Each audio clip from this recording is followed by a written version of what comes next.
नमस्कार दोस्तों, स्वागत है आपका आज के मुख्य समाचार में। सबसे पहली बड़ी खबर में आपको बताएंगे, केंद्रीय मंत्री को तुरंत हटाया जाए, सुप्रीम कोर्ट के 2 जजों से हो जांच, लखीमपुर खीरी की लड़ाई पहुंची राष्ट्रपति भवन।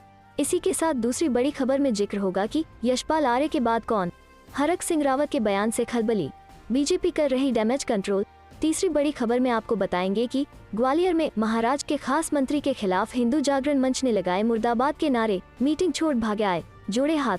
दोस्तों, हर एक खबर की गहराई में आपको ले जाएंगे, लेकिन उससे पहले अगर आपको भी ऐसा लगता है कि भाजपा की उल्टी गिनती शुरू हो चुकी है, तो आप अभी इस वीडियो को लाइक कीजिए और इस लाल बटन को दबाकर चैनल को सब्सक्राइब करके घंटी बजाइए और कमेंट में लिखिए जय हिंद। केंद्रीय मंत्री को तुरंत हटाया जाए, सुप्रीम कोर्ट के 2 जजों से हो जांच, लखीमपुर खीरी की लड़ाई पहुंची राष्ट्रपति भवन। जी हां दोस्तों, उत्तर प्रदेश के लखीमपुर खीरी में प्रदर्शनकारी किसानों पर गाड़ी चढ़ाने और उसके बाद भड़की हिंसा मामले में राहुल गांधी के नेतृत्व में कांग्रेस का एक प्रतिनिधिमंडल ने आज राष्ट्रपति रामनाथ कोविंद से राष्ट्रपति भवन जाकर मुलाकात की है। इस दौरान प्रतिनिधिमंडल ने लखीमपुर खीरी हिंसा मामले में तथ्यों से जुड़ा एक ज्ञापन भी राष्ट्रपति को सौंपा है और मामले में पीड़ित पक्ष को न्याय दिलाने के लिए दखल देने की अपील की है। राष्ट्रपति से मुलाकात करने के बाद राहुल गांधी ने कहा कि हमने राष्ट्रपति जी से कहा कि आरोपी के पिता जो गृह राज्य मंत्री हैं को पद से हटा देना चाहिए, क्योंकि उनकी मौजूदगी में निष्पक्ष जांच संभव नहीं है। इसके अलावा सुप्रीम कोर्ट के 2 मौजूदा जजों से भी जांच कराने की मांग की गई है। प्रियंका गांधी ने बताया कि मुलाकात के दौरान राष्ट्रपति ने आज ही सरकार से मामले पर चर्चा करने का भरोसा दिलाया है। प्रतिनिधिमंडल में शामिल मल्लिकार्जुन खड़गे ने कहा, हमने राष्ट्रपति को लखीमपुर खीरी कांड के संबंध में सारी जानकारी दी। हमारी 2 मांगे हैं, मौजूदा जजों से स्वतंत्र जांच होनी चाहिए और गृह राज्य मंत्री को या तो इस्तीफा दे देना चाहिए या बर्खास्त कर देना चाहिए। मामले में न्याय तभी संभव होगा। कांग्रेस नेताओं का आरोप है कि सुप्रीम कोर्ट की कड़ी टिप्पणी के बावजूद मामले में केंद्रीय मंत्री और उनके परिवार के खिलाफ उचित कार्यवाही नहीं हो सकी है। चलते हैं अगली खबर की तरफ। यशपाल आर्य के बाद कौन, हरक सिंह रावत के बयान से खलबली, बीजेपी कर रही डैमेज कंट्रोल। जी हां दोस्तों, उत्तराखंड में ट्रांसपोर्ट मंत्री यशपाल आर्य के कांग्रेस में वापसी करने के बाद इस तरह की अटकलें तेज हैं कि अब और कौन सा भाजपा नेता कांग्रेस का दामन थाम सकता है। इसी बीच पुष्कर सिंह धामी सरकार में मंत्री हरक सिंह रावत के एक बयान ने खलबली पैदा कर दी है। जहां यशपाल आर्य का प्रभाव कुमाऊं अंचल की करीब 20 विधानसभा सीटों पर माना जाता है, वहीं हरक सिंह रावत ने खुद यह दावा करने वाला बयान दे दिया है कि उनका प्रभाव पूरे प्रदेश में है। कम से कम 30 सीटों पर अपने प्रभाव का दावा करने वाले हरक सिंह रावत के बयान के बाद अब बीजेपी डैमेज कंट्रोल की बातें भी कह रही है। उत्तराखंड में दलबदल की राजनीति से एक विचित्र माहौल बन रहा है। विरोधी पार्टियों के नेताओं को तोड़ने की कवायद के बीच जहां पार्टियों के भीतर उथल पुथल मची हुई है, वहीं पहले दलबदल कर चुके नेता एक बार फिर पलटी मारने का दबाव बनाने की सियासत में जुट गए हैं। पिछले विधानसभा चुनावों के दौरान कांग्रेस से भाजपा में शामिल हुए हरक सिंह रावत का ताज़ा बयान इस संदर्भ में काफी अहम माना जा रहा है। हरक सिंह रावत ने साफ शब्दों में कह दिया है कि गढ़वाल से लेकर कुमाऊं तक कम से कम 30 सीटों को वो प्रभावित करते रहे हैं। रावत ने कहा, पौड़ी गढ़वाल की 6 सीटों पर मैं प्रतिनिधित्व करता रहा हूँ। रुद्रप्रयाग और कर्णप्रयाग में तहसीलें मैंने बनवाई हैं। बागेश्वर को जिला मैंने बनवाया। कुल मिलाकर पूरे प्रदेश में अपने प्रभाव के दावा करने वाले इस बयान के बाद रावत को लेकर कई तरह की चर्चा शुरू हो गई है। चलते हैं अगली खबर की तरफ। ब्राह्मण नेता को अपना चेहरा बना सकती है कांग्रेस, राजीव शुक्ला सहित कई नेताओं पर नजरें। जी हां दोस्तों, यूपी चुनाव में कांग्रेस अपने सीएम पद के चेहरे के तौर पर ब्राह्मण नेता पर दांव लगा सकती है। इस लिहाज से पूर्व केंद्रीय मंत्री राजीव शुक्ला और भाजपा में बड़े पद पर रहे एक नेता के नाम पर गंभीरता से विचार किया जा रहा है। इस बार कांग्रेस ने पूरी तैयारी के साथ विधानसभा चुनाव में उतरने की रणनीति बनाई है, इसलिए चेहरा देने में वो पीछे नहीं रहना चाहती। कांग्रेस महासचिव प्रियंका गांधी वारा के यूपी का प्रभारी बनाए जाने के बाद से पार्टी किसी न किसी मुद्दे को लेकर लगातार चर्चा में है। खासकर कानून व्यवस्था, उत्पीड़न और किसानों के मुद्दों पर या तो लगातार आंदोलन कर रही है या चल रहे आंदोलनों में सक्रिय भूमिका में है। सार्वजनिक मंच से पार्टी भले ही सर्व समाज की बात करती हो, पर उसके नेता स्वीकार करते हैं कि अपना आधार वोट बनाने की पुख्ता रणनीति भी बनाई गई है। चलते हैं अगली खबर की तरफ। कमलनाथ का तंज, जेब में नारियल लेकर चलते हैं शिवराज, जहां मौका मिलता है फोड़ देते हैं। जी हां दोस्तों, मध्य प्रदेश में खंडवा लोकसभा व 3 विधानसभा सीटों के उपचुनावों के चलते आरोप प्रत्यारोप का सिलसिला तेज होने लगा है। मंगलवार को पूर्व मुख्यमंत्री कमलनाथ ने खंडवा में चुनावी सभा की और भाजपा नेताओं पर प्रहार किए। कमलनाथ ने मुख्यमंत्री शिवराज सिंह चौहान पर तंज करते हुए कहा, शिवराज जेब में नारियल लेकर चलते हैं, जहां मौका मिलता है फोड़ देते हैं। कांग्रेस ने खंडवा लोकसभा सीट से राजनारायण सिंह को उम्मीदवार बनाया है। यहां से पूर्व केंद्रीय मंत्री अरुण यादव के चुनाव लड़ने की अटकलें थी, लेकिन एनएवक पर वे पीछे हट गए और चुनाव न लड़ने की इच्छा जाहिर की। चर्चा हुई कि कांग्रेस की अंदरूनी कलह के कारण यादव ने यह फैसला लिया है। कांग्रेस उम्मीदवार राजनारायण सिंह करीब 20 साल बाद चुनाव लड़ रहे हैं और दिग्विजय सिंह गुट के माने जाते हैं। वे मप्र की अर्जुन सिंह और दिग्विजय सिंह सरकार के दौरान विधायक रह चुके हैं। चलते हैं अगली खबर की तरफ। ग्वालियर में महाराज के खास मंत्री के खिलाफ हिंदू जागरण मंच ने लगाए मुर्दाबाद के नारे, मीटिंग छोड़ भागे आए, जोड़े हाथ। जी हां दोस्तों, ज्योतिरादित्य सिंधिया के खास मंत्री तुलसी सिलावट को ग्वालियर में विरोध का सामना करना पड़ा है। उनका विरोध हिंदू जागरण मंच के लोगों ने किया है। साथ ही हिंदू जागरण मंच के लोगों ने नारेबाजी भी की है। हिंदू जागरण मंच के लोग गांधी रोड स्थित सर्किट हाउस पर मंत्री को ज्ञापन देने पहुंचे थे। इस दौरान तुलसी सिलावट मुर्दाबाद के नारे लगाए हैं। हिंदू जागरण मंच के विरोध की खबर मिलते ही मंत्री तुलसी सिलावट सर्किट हाउस में चल रही समीक्षा बैठक को छोड़कर मिलने चले आए। इस दौरान विरोध कर रहे लोगों के साथ उनकी बहस भी हुई। कार्यकर्ताओं की नाराजगी को देखते हुए मंत्री सिलावट उन्हें सर्किट हाउस के कमरे में अपने साथ लेकर पहुंचे और उनकी समस्या को एकांत में सुना। इसके बाद हिंदू जागरण मंच की नाराजगी दूर हुई। मीडिया से मुखातिब होते हुए मंत्री सिलावट ने कहा कि यह सब उनके परिवार के सदस्य हैं, उन्हें नाराजगी जाहिर करने का पूरा अधिकार है। ऐसे में उनकी तरफ से जो ज्ञापन देकर बात कही है उस पर कार्रवाई की जाएगी। गौरतलब है कि प्रदेश के जल संसाधन मंत्री तुलसी सिलावट ग्वालियर के प्रभारी मंत्री हैं। साथ ही उनकी गिनती ज्योतिरादित्य सिंधिया के खास लोगों में होती है। वो कांग्रेस छोड़कर सिंधिया के साथ ही बीजेपी में शामिल हुए हैं। चलते हैं अगली खबर की तरफ। लखीमपुर खीरी हिंसा, बीजेपी के भीतर क्यों मचा घमासान, जाने बूथ अध्यक्षों ने पार्टी की मंशा पर क्यों उठाए सवाल। जी हां दोस्तों, उत्तर प्रदेश के लखीमपुर में 3 अक्टूबर को हुई हिंसा में 8 लोगों की मौत हो गई थी। इस हिंसा में मारे गए 4 लोग स्थानीय किसान थे। एक पत्रकार की मौत हुई थी, जबकि 3 अन्य लोग भारतीय जनता पार्टी के स्थानीय कार्यकर्ता थे जिनकी पीट कर हत्या कर दी गई थी। हालांकि बीजेपी कार्यकर्ताओं की मौत को भारतीय किसान यूनियन के नेता राकेश टिकैत ने एक्शन का रिएक्शन बताया था, लेकिन बीजेपी की लखीमपुर इकाई ही अपने संगठन पर सवाल खड़ा कर यह पूछ रही है कि आखिर जिन कार्यकर्ताओं की हत्या की गई उनके बारे में बीजेपी कब सोचेगी, उनके गुनहगारों की सजा कब मिलेगी और इस घटना के दौरान मौजूद अधिकारियों के खिलाफ कार्रवाई कब होगी। तमाम ऐसे सवाल है जो बीजेपी के कार्यकर्ताओं की तरफ से उठाए जा रहे हैं। कई बूथ अध्यक्षों ने अपने पदों से इस्तीफा भी दे दिया है। दरअसल लखीमपुर खीरी में 3 अक्टूबर के बाद से हुए बवाल के बाद से ही बीजेपी पूरी तरह से बैकफुट पर है। बीजेपी की सरकार में यह पहली बार हो रहा है कि सरकार रहते ही कार्यकर्ताओं की हत्या हो जाए और फिर आरोपी अभी तक खुले घूम रहे हों। ये कैसे संभव है? बीजेपी के नेताओं को भी इसका जवाब देते नहीं बन रहा है। उल्टे प्रदेश अध्यक्ष स्वतंत्र देव सिंह की यह नसीहत दी नेता इसलिए नहीं बने हैं कि लोगों को फॉर्च्यूनर से कुचलते रहें। बीजेपी के प्रदेश अध्यक्ष का यह बयान उनके ही कार्यकर्ताओं के गले नहीं उतर रहा है। लोग अब मुखर होकर अपनी आवाज उठाने लगे हैं। चलते हैं अगली खबर की तरफ। बिहार विधानसभा उपचुनाव में तेजस्वी के लिए बड़ी चुनौती बने कन्हैया, लालू नहीं चाहते आमना सामना। जी हां दोस्तों, बिहार विधानसभा उपचुनाव के लिए कांग्रेस ने अपने स्टार प्रचारकों की सूची में कन्हैया कुमार को भी जगह दी है। उधर तेजस्वी यादव राष्ट्रीय जनता दल के स्टार प्रचारकों में शामिल हैं। ऐसे में अब यह निश्चित है कि कन्हैया और तेजस्वी आमने सामने आएंगे। यह बिहार के दोनों युवा नेताओं की अग्नि परीक्षा होगी। कन्हैया के चुनाव प्रचार से भारतीय जनता पार्टी व जनता दल यूनाइटेड के खिलाफ कांग्रेस की ताकत बढ़ेगी तो आरजेडी भी मुश्किल में पड़ेगा। इसका असर तेजस्वी पर भी पड़ेगा। इससे आरजेडी सुप्रीमो लालू प्रसाद यादव का परेशान होना तय है। कांग्रेस ने मंगलवार को बिहार विधानसभा उपचुनाव के लिए स्टार प्रचारकों की जो सूची जारी की है उसमें कन्हैया कुमार शामिल हैं। इस सूची में लोकसभा की पूर्व स्पीकर मीरा कुमार व पूर्व सांसद व बॉलीवुड स्टार शत्रुघ्न सिन्हा भी शामिल हैं। सूची में तारिक अनवर, भक्तचरण दास, मदन मोहन झा, अजित शर्मा, निखिल कुमार, अखिलेश सिंह, डा. अनिल शर्मा आदि बड़े नाम भी हैं। हालांकि सबसे अधिक चर्चा कन्हैया कुमार की है। बताया जाता है कि आरजेडी सुप्रीमो लालू प्रसाद यादव किसी भी सूरत में कन्हैया व तेजस्वी का आमना सामना नहीं चाहते। वे कन्हैया को तेजस्वी के लिए बड़ी चुनौती मानते हैं। वे बिहार में ऐसे किसी दूसरे युवा नेता को उभरते देखना नहीं चाहते जो तेजस्वी के लिए चुनौती बन सकता है। इसी कारण बीते लोकसभा चुनाव में महागठबंधन में सहयोगी दल रहने के बावजूद तब बेगूसराय में भारतीय कम्युनिस्ट पार्टी के प्रत्याशी कन्हैया कुमार के खिलाफ आरजेडी ने तनवीर हसन को खड़ा कर दिया था। आरजेडी व सीपीआई की इस लड़ाई का लाभ बीजेपी के प्रत्याशी गिरिराज सिंह को मिला।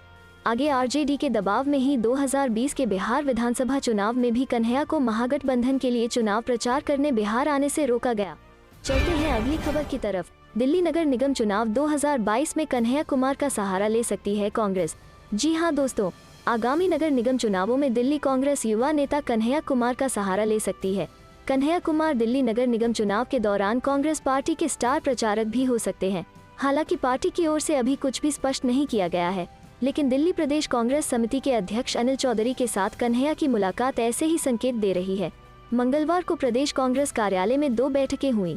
पहली बैठक में हाल ही में कांग्रेस में शामिल हुए और जेएनयू छात्र संघ से सुर्खियों में आए कन्हैया कुमार प्रदेश अध्यक्ष अनिल चौधरी से शिष्टाचार मुलाकात करने पहुंचे। इस दौरान दोनों के बीच दिल्ली की राजनीति पर भी खासी चर्चा हुई। इसके थोड़ी देर बाद ही प्रदेश कांग्रेस के नेताओं की निगम चुनावों को लेकर महत्वपूर्ण बैठक हुई। इसमें पूर्व प्रदेश अध्यक्ष सुभाष चोपड़ा सहित प्रदेश उपाध्यक्ष, पूर्व विधायकों, जिलाध्यक्ष, फ्रंटल सेल, जिला पर्यवेक्षकों एवं वरिष्ठ कार्यकर्ताओं के साथ विचार विमर्श किया गया। इन बैठकों में सभी से राय मशविरा किया गया। सभी नेताओं ने अपनी अपनी राय अध्यक्ष के समक्ष रखी। अब इन विचारों को संकलित कर उन्हें रणनीति का रूप दिया जाएगा। हालांकि इस बैठक में निर्णय लिया गया कि आगामी 20 अक्टूबर से दिल्ली कांग्रेस निगम चुनावों को लेकर मैदान में कूद पड़ेगी। हर विधानसभा क्षेत्र वार्ड वाइज में रैलियां निकाली जाएंगी। लोगों को जोड़ने के लिए बूथ लेवल पर बैठकें होंगी। रैलियों के माध्यम से लोगों को जोड़ा जाएगा। इससे पहले मेरा बूथ सबसे मजबूत का अभियान पहले से ही चलाया जा रहा है। लखीमपुर हिंसा पर शिवपाल का बड़ा बयान, कहा केंद्रीय गृह मंत्री अमित शाह को देना चाहिए इस्तीफा। जी हां दोस्तों, प्रगतिशील समाजवादी पार्टी लोहिया प्रसपा के राष्ट्रीय अध्यक्ष शिवपाल सिंह यादव ने मंगलवार को वृंदावन से चुनावी शंखनाद किया। उन्होंने बांकी बिहारी के दर्शन कर प्रसपा की सामाजिक परिवर्तन रथ यात्रा की शुरुआत की। 101 शंखों की ध्वनि के बीच यह यात्रा रवाना हुई। इस मौके पर शिवपाल यादव ने कहा कि प्रदेश में सत्ता परिवर्तन के लिए सभी दल साथ आएं। भाजपा सरकार पर आरोप लगाया कि प्रदेश में किसानों, नौजवानों और मजदूरों का शोषण हो रहा है। लखीमपुर खीरी हिंसा पर बोले कि केंद्रीय गृह मंत्री अमित शाह को इस्तीफा देना चाहिए। शिवपाल ने चुनावी शंखनाद से पहले ने ठाकुर श्री बांकी बिहारी मंदिर में पूजा अर्चना, देहरी पूजन के बाद आरती की। इसके बाद वो प्रेम मंदिर के निकट से परिवर्तन रथ पर पहुंचे तो सोनिया गांधी और प्रियंका गांधी के सलाहकार कांग्रेस नेता प्रमोद कृष्णम पहुंच गए। उन्होंने प्रसपा प्रमुख को गदा भेंट करते हुए यात्रा के लिए शुभकामनाएं दी। परिवर्तन रथ पर सवार होकर सोशया अस्पताल के सामने सवार होकर जनसभा स्थल पर पहुंचे। चलते हैं अगली खबर की तरफ। लखीमपुर मामले में राकेश टिकैत का ऐलान, केंद्रीय मंत्री ने नहीं दिया इस्तीफा तो यहीं से करेंगे आंदोलन की घोषणा, बताया पूरा प्लान। जी हां दोस्तों, लखीमपुर हिंसा मामले में मुख्य आरोपी आशीष मिश्रा की गिरफ्तारी के बाद भारतीय किसान यूनियन के राष्ट्रीय प्रवक्ता राकेश टिकैत ने केंद्रीय गृह राज्य मंत्री अजय मिश्रा टेनी के इस्तीफे की मांग की है। राकेश टिकैत का कहना है कि जब तक अजय मिश्रा अपने पद पर बने रहेंगे तब तक निष्पक्ष जांच होना संभव नहीं है। वहीं इस्तीफा न देने पर उन्होंने आंदोलन करने की बात कही है। बता दें कि मंगलवार को लखीमपुर खीरी में राकेश टिकैत ने कहा कि अगर केंद्रीय मंत्री का इस्तीफा नहीं होगा तो यहां से आंदोलन की घोषणा करेंगे। इसको लेकर लखनऊ में बड़ी पंचायत होगी। लखीमपुर मामले में राकेश टिकैत ने अपनी योजना को लेकर बताया कि हिंसा में मारे गए किसानों के अस्थि कलश देश के हर जिले में जाएंगे, लोग उन्हें श्रद्धांजलि देंगे। उन्होंने कहा कि हिंसा में मारे गए किसानों की अस्थियां 24 अक्टूबर को प्रवाहित की जाएंगी। वहीं 26 तारीख को लोग लखनऊ पहुंचेंगे। बता दें कि राकेश टिकैत के अलावा विपक्षी दल भी अजय मिश्रा के इस्तीफे की मांग कर चुके हैं। कांग्रेस की राष्ट्रीय महासचिव प्रियंका गांधी ने कहा है कि अजय मिश्रा के मंत्री रहते इस मामले में निष्पक्ष जांच मुमकिन नहीं है। फिलहाल विपक्ष और किसान नेताओं के दबाव से अलग अजय मिश्रा पार्टी और सरकार के कार्यक्रमों में शामिल हो रहे हैं। वहीं उनके इस्तीफे को लेकर भाजपा अभी कार्रवाई के मूड में नजर नहीं आ रही है। सूत्रों की माने तो इस मामले में पुलिस जांच खत्म होने का इंतजार किया जा रहा है, जिसके बाद प्रधानमंत्री नरेंद्र मोदी इस मामले में फैसला लेंगे। भाजपा सूत्रों ने इंडियन एक्सप्रेस को जानकारी दी कि पार्टी पुलिस जांच का इंतजार कर रही है। जांच खत्म होने के बाद पीएम मोदी अजय मिश्रा पर फैसला लेंगे। सूत्रों ने कहा, अगर इस मामले में कोई सबूत है जो घटना में उसकी आशीष की संलिप्तता को साबित करता हो तो आलाकमान निर्णय लेगा। विपक्ष की मांग भर से ही पार्टी दबाव में नहीं आएगी। चलते हैं अगली खबर की तरफ। दल बदल को लेकर कांग्रेस नेता हरीश रावत की बीजेपी को चेतावनी, किया ये बड़ा दावा। जी हां दोस्तों, उत्तराखंड के कद्दावर नेता यशपाल आर्य की विधानसभा चुनाव से ठीक पहले कांग्रेस में वापसी से उत्साहित पार्टी महासचिव हरीश रावत ने मंगलवार को कहा कि अगर भारतीय जनता पार्टी बीजेपी दल बदल का खेल खेलेगी तो हम भी चूकेंगे नहीं। रावत ने कहा कि कांग्रेस दल बदल को प्रश्रय नहीं देती। हरीश रावत ने कहा, बीजेपी दल बदल का खेल करेगी तो हम उसका जवाब देंगे, अब की बार हम भी चूकेंगे नहीं। साल 2017 में विधानसभा चुनाव से पहले कांग्रेस से 10 विधायक पाला बदलकर बीजेपी में शामिल हो गए थे। इस बार भी अगले साल की शुरुआत में प्रस्तावित विधानसभा चुनावों से पहले उत्तरकाशी की पुरोली सीट से कांग्रेस विधायक रहे राजकुमार, कांग्रेस के समर्थन से जीते धनौल्टी के निर्दलीय विधायक प्रीतम सिंह पंवार और भीमताल के निर्दलीय विधायक बीजेपी का दामन थाम चुके हैं। लेकिन आर्य और उनके नैनीताल से विधायक पुत्र संजीव को पार्टी में शामिल करवाकर कांग्रेस ने सत्ता विरोधी लहर को थामने की कोशिश में लगी बीजेपी को जबरदस्त झटका दिया है। चलते हैं अगली खबर की तरफ। विजय रथ यात्रा, अखिलेश यादव बोले भाजपा को नहीं हटाया तो किसानों की तरह संविधान भी कुचला जाएगा। जी हां दोस्तों, समाजवादी पार्टी के राष्ट्रीय अध्यक्ष अखिलेश यादव ने विजय रथ यात्रा प्रारंभ करते हुए भाजपा सरकार पर जमकर हमला बोला। उन्होंने कहा कि भाजपा ने किसानों की आय दोगुनी करने का वादा किया था, लेकिन आज उनकी आय छीनी जा रही है। भाजपा के लोग किसानों को गाड़ियों से कुचल रहे हैं और अगर इन्हें सत्ता से न हटाया गया तो ये एक दिन संविधान भी कुचल देंगे। उन्होंने कहा कि हम जनता का सहयोग और समर्थन लेने के लिए निकले हैं। उत्तर प्रदेश को धोखा मिला है। यही गंगा जमुना के बीच का इलाका है जहां सबसे ज्यादा खुशहाली होनी चाहिए थी। उन्होंने कहा कि यह प्रदेश किसानों का प्रदेश है, लेकिन किसानों पर अत्याचार हो रहा है। उनसे कहा गया था कि आय दोगुनी होगी, लेकिन उनकी आय छीन ली गई। आज धान खड़ा हुआ है, लेकिन उसकी पैदावार की कीमत नहीं मिल रही है। एक चैनल से बातचीत करते हुए अखिलेश ने कहा कि किसानों को गाड़ियों से कुचल दिया गया, उनकी जान ले ली गई। अगर भाजपा को नहीं हटाया गया तो यह उन्हीं टायरों से संविधान को कुचल देंगे। प्रदेश की गंगा जमुनी तहजीब बचे, जो हमारी पहचान है। सभी धर्म के लोग एक साथ प्रेम भाव से रहे, ये उसको बचाने की यात्रा है। चलते हैं अगली खबर की तरफ। कांग्रेस ज्वाइन करेंगे वरुण गांधी। प्रयागराज में लगा दिए गए स्वागत के पोस्टर सोशल मीडिया पर वायरल। जी हाँ दोस्तों, बीजेपी की राष्ट्रीय कार्यकारिणी की लिस्ट में वरुण गांधी और उनकी मां मेनका गांधी को बाहर का रास्ता दिखाए जाने के बाद से ही अटकलों का बाजार गर्म है। इस बीच कांग्रेस के नेताओं ने यूपी के प्रयागराज में उनके स्वागत पोस्टर लगा दिए हैं। प्रयागराज में कांग्रेस नेताओं ने कुछ पोस्टर्स बनाकर सोशल मीडिया पर वायरल कर दिए हैं। वरुण गांधी के स्वागत पोस्टर में लिखा है, दुहक भरे दिन बीते रे भैया अब सुख आयो रे। इसमें वरुण गांधी के साथ साथ कांग्रेस अध्यक्ष सोनिया गांधी का भी फोटो है। नीचे इरशाद उल्ला और बाबा अभय अवस्थी की तस्वीर लगी है। दोनों को ही कांग्रेस का वरिष्ठ नेता बताया गया है। वरुण की बगावत को देखते हुए अटकलें लगाई जा रही हैं कि वो बीजेपी छोड़ सकते हैं। बीते दिनों उनके ट्विटर प्रोफाइल का स्क्रीनशॉट भी वायरल हुआ, जिसमें कहा गया कि उन्होंने अपने ट्विटर बायो से बीजेपी हटा लिया गया है। हालांकि वरुण गांधी के करीबियों ने इसका खंडन करते हुए स्पष्ट किया कि वरुण ने कभी भी पार्टी का नाम बायो में नहीं लिखा था। चलते हैं अगली खबर की तरफ। बिहार उपचुनाव, कन्हैया, जिग्नेश और हार्दिक बने कांग्रेस के स्टार प्रचारक। मीरा कुमार, शत्रुघ्न सिन्हा समेत 20 नेताओं की सूची जारी। जी हां दोस्तों, बिहार विधानसभा की 2 सीटों तारापुर व कुशेश्वर स्थान विधानसभा क्षेत्र के लिए हो रहे उपचुनाव में कन्हैया कुमार, जिग्नेश मेवानी, शत्रुघ्न सिन्हा और हार्दिक पटेल कांग्रेस के स्टार प्रचारक होंगे। गौरतलब है कि हाल ही में जेएनयू छात्र संघ पूर्व अध्यक्ष कन्हैया कुमार और उनके साथ जिग्नेश मेवानी कांग्रेस में शामिल हुए हैं। पार्टी के राष्ट्रीय महासचिव केसी वेणुगोपाल की ओर से दोनों सीटों के लिए उपचुनाव के लिए 20 नेताओं की स्टार प्रचारकों की सूची में पूर्व लोकसभा अध्यक्ष मीरा कुमार, पूर्व केंद्रीय मंत्री तारिक अनवर, बिहार कांग्रेस प्रभारी भक्त चरण दास और प्रदेश कांग्रेस अध्यक्ष डॉक्टर मदन मोहन झा का नाम शामिल है। चलते हैं अगली खबर की तरफ। लखीमपुर हिंसा पर विपक्ष हमलावर। राहुल गांधी की अगुवाई में कल राष्ट्रपति से मिलेगा कांग्रेस का प्रतिनिधिमंडल। जी हां दोस्तों, लखीमपुर हिंसा को लेकर विपक्ष लगातार केंद्र सरकार पर हमलावर है। कांग्रेस इस पूरे मुद्दे पर राष्ट्रपति से मिलने का फैसला किया है। राहुल गांधी की अगुवाई में कांग्रेस का प्रतिनिधिमंडल बुधवार को लखीमपुर खीरी हिंसा मामले पर राष्ट्रपति रामनाथ कोविंद से मुलाकात करेगा। इस बारे में कांग्रेस की तरफ से राष्ट्रपति कार्यालय से समय मांगा गया था, जिसकी इजाजत दे दी गई है। कांग्रेस के इस 7 सदस्यीय प्रतिनिधिमंडल में राहुल गांधी के अलावा राज्यसभा में नेता प्रतिपक्ष मल्लिकार्जुन खड़गे, वरिष्ठ नेता ए के एंटनी, गुलाम नबी आजाद, लोकसभा में कांग्रेस के नेता अधीर रंजन चौधरी, पार्टी महासचिव प्रियंका गांधी वाड्रा और संगठन महासचिव केसी वेणुगोपाल शामिल होंगे। कांग्रेस सूत्रों ने बताया कि पार्टी का यह प्रतिनिधिमंडल बुधवार को सुबह 11:30 बजे राष्ट्रपति से मुलाकात करेगा। हाल ही में कांग्रेस ने राष्ट्रपति को पत्र लिखकर मिलने का समय मांगा था। कांग्रेस लखीमपुर खीरी की घटना को लेकर केंद्रीय गृह राज्य मंत्री अजय कुमार मिश्रा को बर्खास्त करने की मांग कर रही है। गौरतलब है कि लखीमपुर खीरी जिले के तिकोनिया क्षेत्र में गत 3 अक्टूबर को उप मुख्यमंत्री केशव प्रसाद मौर्य द्वारा केंद्रीय गृह राज्य मंत्री अजय मिश्रा के पैतृक गांव के दौरे के विरोध को लेकर भड़की हिंसा में 4 किसानों समेत 8 लोगों की मौत हो गई थी। इस मामले में मिश्रा के बेटे आशीष समेत कई लोगों के खिलाफ मामला दर्ज किया गया है। आशीष को शनिवार को गिरफ्तार कर लिया गया। चलते हैं अगली खबर की तरफ। अखिलेश के मुख्यमंत्री बनते ही केंद्रीय गृह राज्य मंत्री जेल जाएंगे। राम गोविंद चौधरी। जी हां दोस्तों, उत्तर प्रदेश विधानसभा में नेता प्रतिपक्ष और समाजवादी पार्टी के वरिष्ठ नेता राम गोविंद चौधरी ने मंगलवार को दावा किया कि जिस दिन अखिलेश यादव उत्तर प्रदेश के मुख्यमंत्री पद की शपथ लेंगे, उसी दिन केंद्रीय गृह राज्य मंत्री अजय कुमार मिश्रा टेनी जेल जाएंगे। चौधरी ने योगी आदित्यनाथ के नेतृत्व वाली भारतीय जनता पार्टी की सरकार पर निशाना साधते हुए आरोप लगाया कि योगी सरकार इतिहास में हत्यारों, दुष्कर्मियों और उत्पीड़कों की मदद करने तथा आम आदमी का उत्पीड़न व दोहन करने के लिए याद की जाएगी। चौधरी ने मंगलवार को यहां जारी एक बयान में कहा, लखीमपुर के हृदय विदारक मामले में केंद्रीय गृह राज्य मंत्री का भाषण आम हो चुका है और उन्हें उकसाने और साजिश रचने के मामले में जेल जाना ही है।